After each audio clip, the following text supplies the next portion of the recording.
Sunshine, sunshine,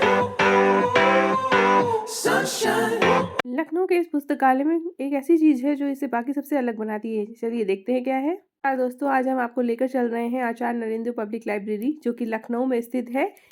इसे heart of the city भी कहा जाता है। ये लाइब्रेरी मिसाल है दोस्ती की। 1950 में honourable chief minister CV Gupta ji के द्वारा अपने मित्र आचार्य नरेंद्र देव के नाम पर इसे एस्टैब्लिश किया गया था। बिना देर किए शुरुआत करते हैं आज के लाइब्रेरी टूर की।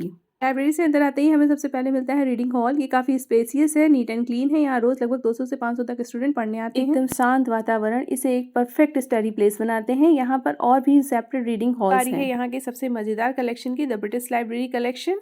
यहाँ पर अंदर एंटर करते ही हमें ये रैक्स मिले। इस कलेक्शन में असल में वे किताबें हैं जो ब्रिटिश एरा में 1857 से 1947 के दौरान भारत में प्रकाशित हुई। ये ब्रिटिश ऑथर के द्वारा लिखी हुई हिस्टोरिकल इंपॉर्टेंस रखती हुई किताबें हैं। आपको लखनऊ की पब्लिक लाइब्रेरी में ब्रिटिश पीरियड से रिलेटेड प्रिजर्व कैटेगरीज में और इंटैक्ट कलेक्शन में बहुत कम देखने को मिलता है, जो कि इस एएनडी लाइब्रेरी में है। ये एकेडमिक हिस्टोरिकल रिसर्च के लिए गोल्ड माइन का काम करता है। अब बारी है यहाँ के रेफरेंस सेक्शन की। अंदर आते ही इंसाइक्लोपीडिया ब्रिटानिका, डिक्शनरीज, इसके अलावा और भी दूसरे encyclopedias, manuals, Manorama years book, India books, Ramayana, 1857 based mutiny books. मुझे बहुत सारे कलेक्शन इसके मिले। इसके अलावा रेयर बुक्स का कलेक्शन भी अच्छा खासा है यहाँ पर। लाइब्रेरी की स्पेशलिटी है कि कोई भी स्टूडेंट जब इनसे डिमांड करता है तो ये ऑन डिमांड उसे एक्सपेंसिव से एक्सपेंसिव बुक्स भी मंगा कर देते हैं। और जब इतनी सारी सुविधाएं मिल रही हों तो ज़रूर से एक बार लाइब्रेरी विजिट करना तो बनता है। कमेंट बॉक्स में बताएं आप कब आ रहे हैं इस लाइब्रेरी में। के अलावा और बुक कलेक्शन की बात करूँ तो Hindi, English, Sanskrit, Urdu, Bangla, philosophy, law, science समेत रेयर बुक्स विभिन्न भाषाओं में उपलब्ध हैं। कुछ किताबें डिकेड्स पुरानी हैं। अब हमें हिंदी सेक्शन में, जो 7th फ्लोर पे स्थित है, सबसे पहले हमारा सामना हुआ RRLF की डोनेटेड किताबों से।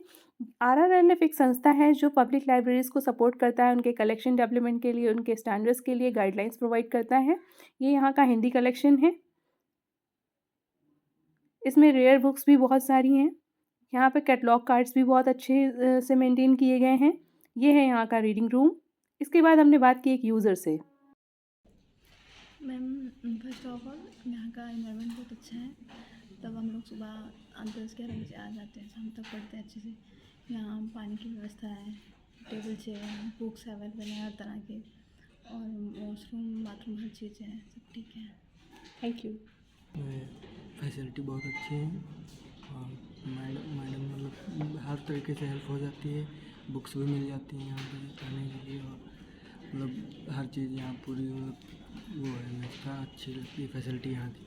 अच्छा, आप कितने समय से आ रहे हैं? तो मैं 1 साल हो गया है। ओके, तो बीइंग अ यूज़र आप किस लाइब्रेरी से? मतलब खुश है, बहुत अच्छी फैसिलिटी है यहाँ। अच्छा, दूसरे यूज़र्स के लिए क्या कहना चाहेंगे? अच्छी चीज़ है। आपको मतलब अगर पढ़ना है लाइब्रेरी तो आप ये ज्वाइन कर सकते हैं, बेस्ट है। यहाँ के पीरियडिकल सेक्शन में आपको मिलेंगी 19 तरह की मैगजीन्स और 10 न्यूज़पेपर्स डेली। ये है मिस्टर सीवी गुप्ता जी के नाम पर बना हुआ सभागार, जो कि काफ़ी क्वाइट, स्पेसियस एंड ब्यूटीफुल है। इसके बाद हमने बात की यहाँ की लाइब्रेरियन ज्योति मैम से। नमस्ते मैम।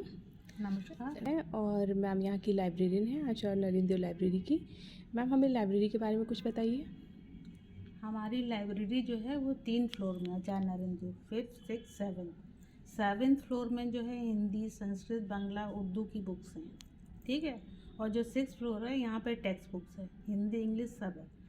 और PhD स्कॉलर तक के बच्चे यहाँ पे आते हैं।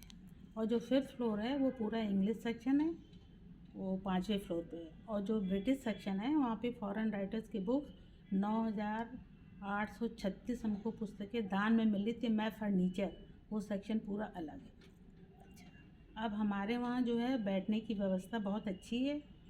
बच्चों को पानी की सुविधा दे रखी है, पेपर्स वगैरह बच्चे सब पढ़ सकते हैं। 10 पेपर। किताबें पहले तो बहुत इशू होती थी, लेकिन अब पहले की अपेक्षा कम हो गई, क्योंकि कंप्यूटर ये आपका ये जो है स्मार्टफोन का यूज़ ज़्यादा होने लगा है। इसलिए बच्चे जो हैं किताबें कम यूज़ करते हैं, स्मार्टफोन से ही अपना काम ज़्यादा करते हैं। ये सच है। मतलब लाइब्रेरी में अब कंप्यूटर फोन पे आते हैं।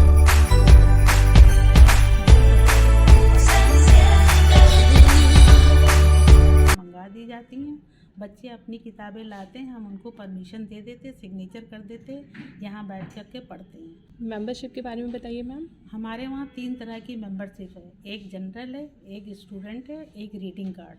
जो स्टूडेंट मेंबरशिप है उसको हम कॉलेज से जो है वेरीफाई करवाते हैं, उसमें फ़ीस की रसीद लेते हैं और उनका परिचय पत्र लेते हैं, फ़ोटोकॉपी लेते हैं उसकी, और इसके अलावा उनको महंगी से महंगी बुक्स इशू कर देते हैं 15 दिन के लिए।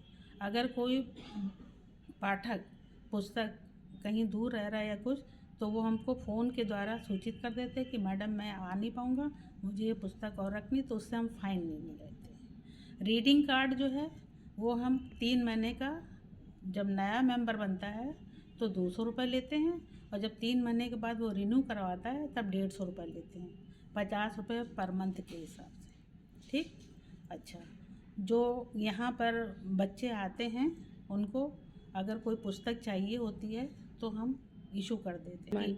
हाँ, on demand.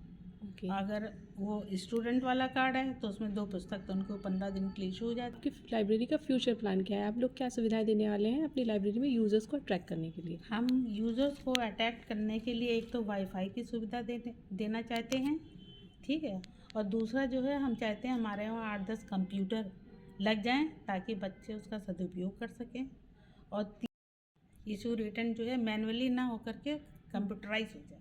Okay, thank you ma'am. की बात करें तो सुबह 10 बजे से शाम के 6 बजे तक ये खुली रहती है। सभी गेस्टेड हॉलीडेज एंड संडे में क्लोज रहती है। वीडियो अच्छा लगा तो लाइक शेयर कमेंट करके हमें ज़रूर बताएं। तब तक के लिए मस्त रहिए, व्यस्त रहिए। Thank you.